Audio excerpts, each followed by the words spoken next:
A primeira afirmación que quero deixar na mesa e para a vosa consideración así de forma moi clara e rotunda é a de que a cuestión da lingua ou de todas as linguas internas ao continente europeo ou en xeral todas as linguas do mundo non é en absoluto unha cuestión que navegue isoladamente ou solitariamente no océano do imperialismo ou da globalización ou da mundialización, senón que é unha peza que existe nunha solidariedade estrutural cerrada e compacta dentro de todo ese poliedro de dominio, de hexemonía e onde efectivamente a lingua xoga un papel fundamental. Idesme permitir que faga unha leve recordación histórica para verificarmos, para comprobarmos como no arranque xa da modernidade e en concreto dentro da España política, da monarquía española a comezos do século XVIII, esta importancia da lingua como elemento de imposición, de asimilación e destrucción das diferenzas e como mecanismo directo de unificación ou uniformación política xa existía. Por exemplo, podemos lembrar a afirmación tan clara do decreto de Nueva Planta de 1707 aplicado a territorios cataláns, como sabedes, onde se afirmaba, estamos na inauguración da dinastía borbónica, da consolidación da monarquía absoluta na dinastía que chega aos nosos días, como sabemos, a dos Borbóns. Pois ben, dice, é juzgado por conveniente reducir todos mis reinos de España a la uniformidad de unas mismas leyes, usos, costumbres y tribunales, gobernándose igualmente todos por las leyes de Castilla. Ao longo do século, por exemplo, na Real Cédula de Aranjuez de 1768, imos ver repetidas e aínda máis especificadas este tipo de prescricións. Por exemplo, no informe do Real e Supremo Consejo de Castilla, emitido un mes antes da promulgación desta Real Cédula de Aranjuez en 1768, dice: en las propuestas de gobierno hay algunas que tienen entre sí precisa trabazón, como las de una lengua y una moneda, porque la primera es el signo común con que se explican los actos nacionales y la segunda es el signo universal del valor de las cosas en el reino. Por tanto, a lingua xa estamos lembrando por enésima vez como forma parte vital deste proceso de imposición. Pero claro, todo iso acaba sendo un elemento estruturante ou estrutural da propia existencia da España política ou do Estado español. Se lembramos que, como se afirma, vou dicer a data, despois o autor, 1932, la unidad de España, que es indivisible, la vamos a hacer nosotros. Votadas las autonomías, esta de Cataluña y las de más allá, y creados los respectivos gobiernos autónomos, el organismo de gobierno de la región es una parte del Estado español, no es un organismo rival, ni defensivo ni agresivo. Sí, no puedo suponer que los catalanes o los vascos,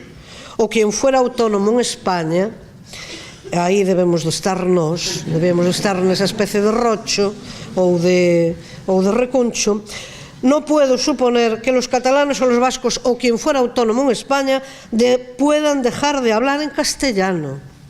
La mayor desgracia que le pudiera ocurrir a un ciudadano español sería tenerse a su vascuence o a su catalán. O galego non existe porque éramos un risto vallo así para máis ou menos comunicación nas transaccións comerciais, nas feiras,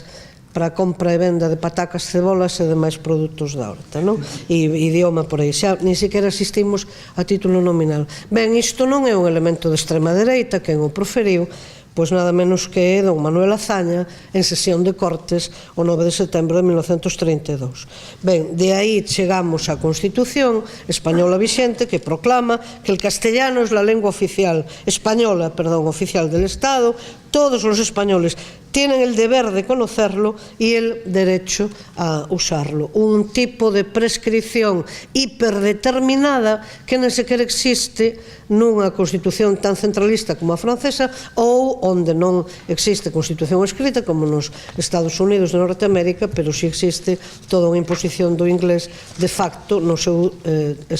territorio e naturalmente en todo o mundo. Ben, pois esta recordación histórica quere ter o valor ou cumprir a función de lembrarmos como todo este proceso xéstase nas monarquías absolutas, nomeadamente na francesa, pero atravesa e fica perfectamente asentado e aínda moito máis desenvolvido na Revolución Francesa, que non é nada revolucionaria, ou mellor dito, non é nada democrática en dúas materias fundamentais, que son as linguas que non eran o francés, que denomina en textos dos revolucionarios franceses, aparecen chamadas farrapos medievais, que por tanto cumpría arrasar en nome da modernidade, e a outra materia, non por casualidade, son as mulleres. Naturalmente os dereitos das mulleres rodan polo chao coa cabeza de Olympe de Gouges ou de Madame Roland, que son convenientemente guillotinadas porque ampliar os dereitos do home ás mulleres 1791, os dereitos da muller e da cidadá, esa carta non cabía dentro do espírito revolucionario. Veremos despois, se dá tempo, porque teño interese en facer este subliñado. Pois ben, entón, a partir de aí, deses antecedentes, podemos contemplar históricamente o desenvolvemento, o camiño dunha rota represiva que ten en Franza, que ten no hexágono, a súa expresión, como acabo de lembrar agora, xa desde a Revolución Francesa, a súa expresión máis contundente. Efectivamente, foi un proceso de arrasamento das linguas internas a esta Franza política. E na Europa, ou no resto do continente,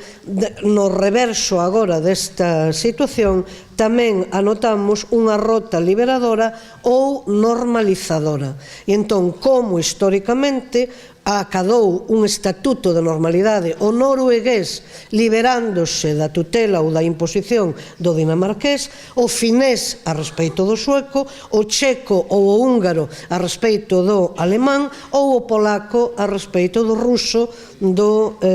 alemán tamén ou do francés. Como podemos contemplar tamén o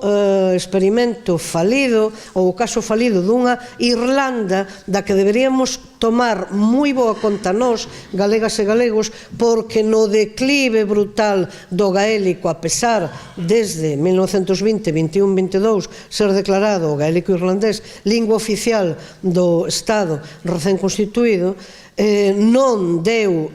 aturado a presión inmisericorde do inglés, xa inclusive por proximidade, non únicamente por dominio político e económico, mais tamén, por iso digo que deberíamos aprender moi moito deste exemplo para evitarmos nós a irlandesización, non deu tampouco aturado ou non deu reconducido toda a oposición interna. Efectivamente, no caso de Irlanda foi determinante a posición dos propios funcionarios ou dos intermediarios todos a respecto do poder inglés. Ou ben, podemos recordar tamén, e isto chega aos nosos días, como casos pretensamente modélicos como os da Confederación Helvética, con 4 idiomas na mesma estrutura do Estado, alemán, francés, italiano e reto-románico,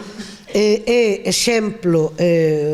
elocuente de unha xerarquización que en absoluto permite un diálogo en pé de igualdade. Cando a fins da década dos 80 un deputado tivo a ocorrencia nunha Asamblea Federal de utilizar o reto románico, montouse tal escándalo que efectivamente foi interrompida a sesión, de maneira que a xerarquía de idiomas está perfeitamente clara. Pois ben, chegamos xa á estrutura actual e o que mudou no vocabulario, na práctica europea dominante é a distribución de unha terminoloxía camufladora ou paternalista que,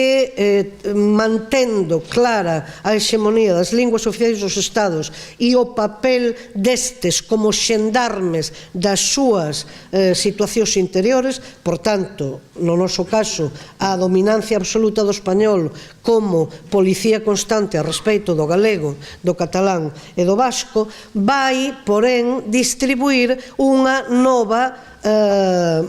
fraseoloxía ou un novo palabreado. Aí é onde van, vou nomear só 3 termos que son 3 ou 4 que son fundamentais: riqueza, diversidade, plurilingüismo ou Europa como mosaico lingüístico. Son facilmente desmontáveis. A lingua non é unha riqueza, non ten, a ver, podemos ser paupérrimos e en sendo humanos somos seres lingüísticos, por tanto non é nada engadido á nosa condición. A diversidade é ínsita a toda a humanidade, non existe a lingua, senón as linguas como produtos históricos e sociais, por tanto a diferenza xa pertence á propia Babel, que somos a humanidade. O mesmo diríamos do plurilingüismo e o mesmo diríamos do sintagma mosaico lingüístico en non habendo unha relación de auténtica igualdade e de, por tanto, unha horizontalidade plena entre todas as linguas. No tratado que quixo dar lugar á Constitución Europea, non por casualidade a cuestión das linguas e a cuestión das mulleres tamén, da igualdade de xénero, aparece no título terceiro, que se denomina igualdade, con esta expresión tan breve: a Unión respeita a diversidade cultural, relixiosa e lingüística. Sabemos ben que o verbo respeitar non ten o menor valor legal en absoluto. Mesmo hoxe o descaramento a prol dunha única lingua de comunicación dentro da Unión Europea é total. Sabemos que perdido xa completamente o prestixio, entre aspas, ou o predominio do francés como lingua da relación diplomática, pois sabemos que esa nova lingua imperial que é o inglés, mesmo en detrimento do alemán, e con incumprimento garantido dos propios textos emanados da Unión Europea. E refírome a un deles que ten orixe no ano 1982, que é a Carta das Linguas chamadas así regionais ou minoritarias, e que no caso do Estado español acada o máximo rango legal porque foi asumido como legislación vinculante e como tal asinado polo xefe do Estado en agosto de 2001 e publicado no BOE o mes seguinte. O que temos, entón, que recordar tamén é que desde nós, e vou concluindo xa, desde a Galiza non houbo en absoluto desprezo político ou esquecemento de marcarmos ben a nosa posición tamén no marco europeo. Entón, compre lembrar como asistimos á fundación da Axencia Europea das Linguas Menos Estendidas en Barcelona, en concreto, en decembro de 1985. Como houbo no Congreso dos Deputados, no Parlamento Galego e, por suposto, tamén no Parlamento Europeo, repetidas chamadas de atención a respecto do incumprimento desta carta legal que abre un abano temático moi amplo de posibilidades ou de necesidade, mellor dito, de existencia destas linguas nos medios de comunicación, no ensino, no aparato xurídico, na administración, en todos o que son usos sociais e usos públicos. O mesmo diríamos ao respecto da nosa participación directa na redacción na Declaración Universal de Dereitos Lingüísticos, amplamente asumida pola UNESCO, asumida pola ONU e amplamente desprezada, claro, como puro testemunho, como pura compensación sin valor de ningún tipo. Desde, por exemplo, a Asociación Sociopedagóxica Galega compuxemos textos como este que estou agora a amosar aquí, o galego, lingua europea e universal, con uso dos mesmos documentos en galego en primeiro lugar, en inglés en segundo lugar, o que nunca fixo ningunha Consellería de Educación ou Consellería de Cultura ou ningún organismo da Xunta de Galiza. Organizamos en 1992 o primeiro simposio internacional das linguas europeas e legislacións, con conclusións que seguen sendo hoxe plenamente válidas, e vou lembrar únicamente dúas: que as legislacións lingüísticas sexan destinadas a favorecer sempre, antes de máis nada, os procesos de normalización de cada unha das linguas, e que toda a legislación lingüística garanta e potencia a oferta de uso de todas as linguas, tamén nos ámbitos formais, coa finalidade de crear necesidades de as utilizar nas súas propias áreas. Había outras moitas máis que foron convenientemente promovidas tamén directamente por nós. En fin, se citamos agora en termos de dilema o plantexamento do problema, falaríamos aquí tamén, apelándonos ao título do libro dun catalán, amigo noso, Aureli Argemí, pois soberanía ou submisión. Isto é, soberanía ou submisións. Non podemos admitir neste terreo ningún tipo de hexemonismo vaticano indiscutível, e naturalmente temos que aspirar a que a nosa lingua conquiste todo o que lle resta de espazos sociais, de espazos públicos, e, por suposto, non cairmos nunca na trampa desa definición de política europea paternalista, compensatoria, que se expresa hoxe moi ben, o que se segue resumindo nesa frase francesa aplicada neste caso á lingua corsa, que é tan expresiva: defender o francés, promover o corso. Promover, respeitar, fomentar ou unha terminoloxía semellante a esta non ten o menor valor xurídico, e nós aspiramos naturalmente a que o galego, a lingua galega, sexa a lingua oficial do Estado galego, e a partir de aí a lingua con dereito de presenza nese chamado mosaico lingüístico europeo, que non é naturalmente un creva-cabezas, non é un puzzle, senón que ten que ser unha realidade que atenda ás nacións no continente presentes. Por tanto, unha aspiración a unha superación clarísima da situación actual, que non é que sexa deficitaria democráticamente, senón que é radicalmente antidemocrática, antinacional e mantedora do hexemonismo e da xerarquía plena. Por eso combatiremos ou a eso aspiramos. Moitas gracias.